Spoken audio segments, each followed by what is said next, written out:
Hello YouTube, Flashlight Enthusiast here. When Sofirn does arrive on my channel, it is quite rare, however when it does, it is quite interesting sample. Today I'd like to show you the SR15, the middle-sized 21-700 cell flashlight with the popular SFT25R-Hi LEDs. Not one, not two, but four of them inside a small reflector, giving you a ton of light in a small package. And hey, if you are interested in the SR15, make sure to check out the link below this video.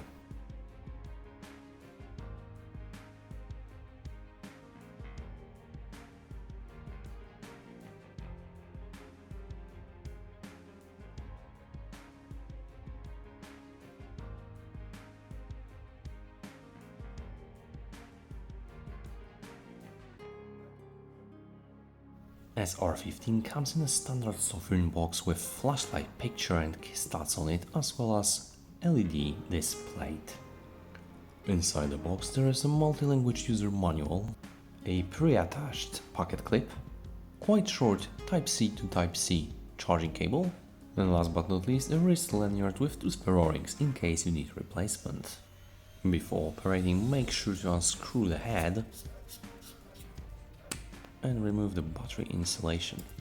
One thing to mention is the pocket clip is pre-installed with the flashlight and it only allows to carry the flashlight bezel down. And yes, it does leave some marks on anodization even after first use. There is also a small lanyard attachment if you are in that space.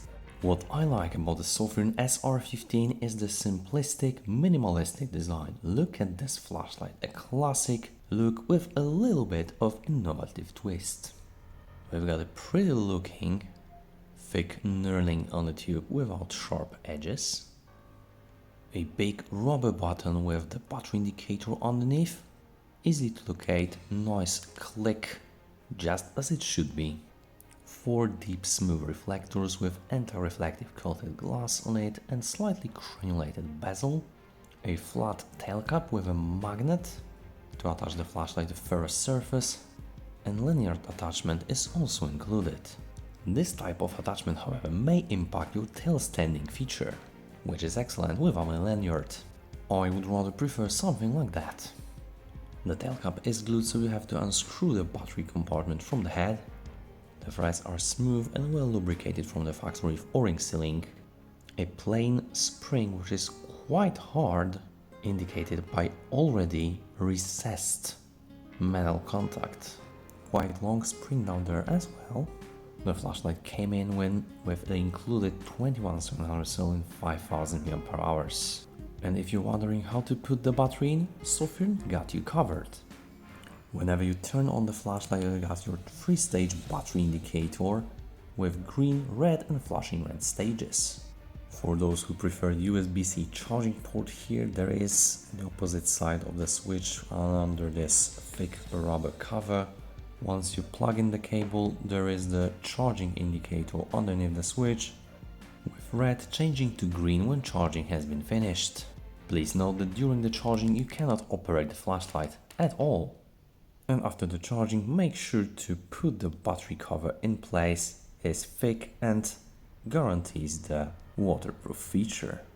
SR15 can actually be used as a power bank. It is amazing and handy feature in some situations. When it comes to size, it is quite similar to other 21-700 cell flashlights, next to Firefly's E04, however slightly smaller than AceBeam Defender P18, for obvious reasons. So definitely compact and lies perfectly in my middle-sized hands. Definitely not an EDC size, however perfect for a short trip, dog walking or just all-around flashlight for your outdoor adventure. The UI of SR15 is easy and intuitive. We've got 2 different modes, stepped mode and ramping mode if you need that. By default we have a step mode with 1 click to turn the flashlight off, 1 click to turn it off. When you hold the switch from off, you've got the ultra low moonlight mode, which is quite handy even with the flashlight of this application. When you hold the switch you go into the main loop, and now you hold the switch to cycle between low, medium and high and back to low. Double tap for turbo output, 1 click will return to the previously used brightness in the loop. flashlight does have a mode memory, so when you turn it off and turn it on again, it will go back into the previously used mode. There is also a special mode group 1 to 3, and now we have strobe mode. 2 clicks will go into the SOS, 2 click again to go into the beacon, 2 click to strobe, and 1 click will return to the previously used mode. Now going to the ramping mode is 4 clicks from on, 1, 2, 3, 4, 1, 2 blinks, and now we've got smooth ramping, so holding the switch will increase or decrease the brightness in a fluent manner. Here we've got the ultra low moonlight mode. Obviously double tap will go into the turbo output, 1 click will return to the previously used brightness, in this case the moonlight mode. Obviously the brightness is also memorized here without any issue. You can hold the switch from off to go into the ultra low mode or moonlight mode. Triple click will go into the strobe mode, double tap to the SOS, double tap to the beacon, double tap for strobe again, 1 click to return to the previously used brightness as in step mode. Of course there is also a lockout mode when you 4 click from off. Now we've got 2 blinks and the flashlight is off with blinking indicating. However, if you hold the switch, you can still access the ultra low moonlight mode, which is quite handy. 1, 2, 3, 4 to unlock the flashlight into the previously used mode. However, if you like to be extra sure, slightly unscrew the head and now you're fully secure. In my sample, LEDs are not perfectly centered, however they do not affect the beam. We obviously have a flower pattern which gives you a broad flatty spill with nice focused hotspot. It is a cool white low CRI beam, however quite neutral in tint, which you can see on Opal measurement. One thing I noticed is that Sofirn set up the thermal limit quite high, which on one hand extends the period of turbo output if you're using the flashlight. However, on the other hand, please be careful because flashlight can get quite hot. As a consequence, when the flashlight is already heat up and you access the turbo mode, the step down is quite sharp and noticeable, happening almost instantly, so the flashlight is preventing itself from getting too hot. Please bear in mind it is completely normal, however quite annoying sometimes. Here are my lumen measurements of the Sofirn SR15. As you can see, it does differ from manufacturer specs quite a bit, with turbo reaching only 3500 lumens. Swapping to a different high current quality battery did not change much, increasing the result by only 250 lumens. Yes, this battery can hinder the performance, however it is a marginal amount. So don't worry, it is extremely cheap and in the bundle. As you can see, the Sofirn SR15 shows quite solid performance. We've got over 1 minute and 11 seconds of turbo runtime before a quick step down over the course of 11 seconds to around 1200 lumen level with flashlight body achieving 52 degrees Celsius. It truly features a buck driver, so as you can see we've got a flat output regulation, well almost flat, with flashlight able to sustain around 636 lumens with overall runtime of 2 hours and 34 minutes before stepping out to lower modes. And yes, you will definitely feel the 51 degrees sustainable temperature on your hand.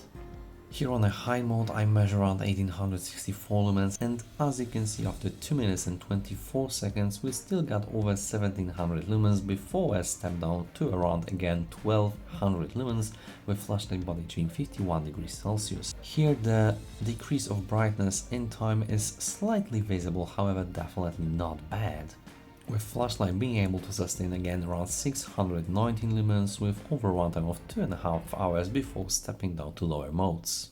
Here I measured over 54 degrees Celsius of sustainable temperature.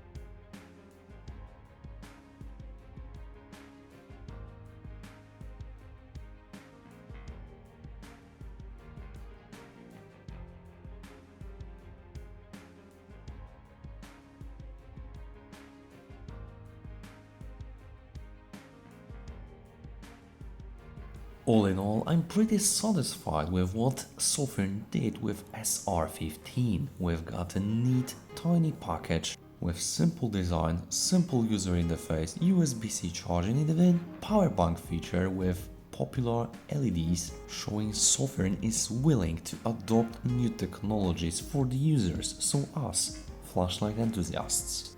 The build finish and quality is really on a high level, especially given the price and the brand of Sofirn. There are no sharp edges, anodization is of good quality, and you can only see it in the details like uncentered LEDs or when you look inside the flashlight. I highly appreciate the use of back driver, which gives you much nicer performance compared to linear driver and ability to sustain the good amount of light despite the battery drainage. With that being said, however, the Sofirn did not provide the output as specified, which gives the bitter taste in my mouth. However, as a general user, you will not notice that difference in your everyday usage, as it is still pretty bright in real life, and it will give you both excellent range and good illumination in front of you, thanks to the flower pattern beam and useful spill. So will I recommend the SR15 to regular user? Absolutely yes!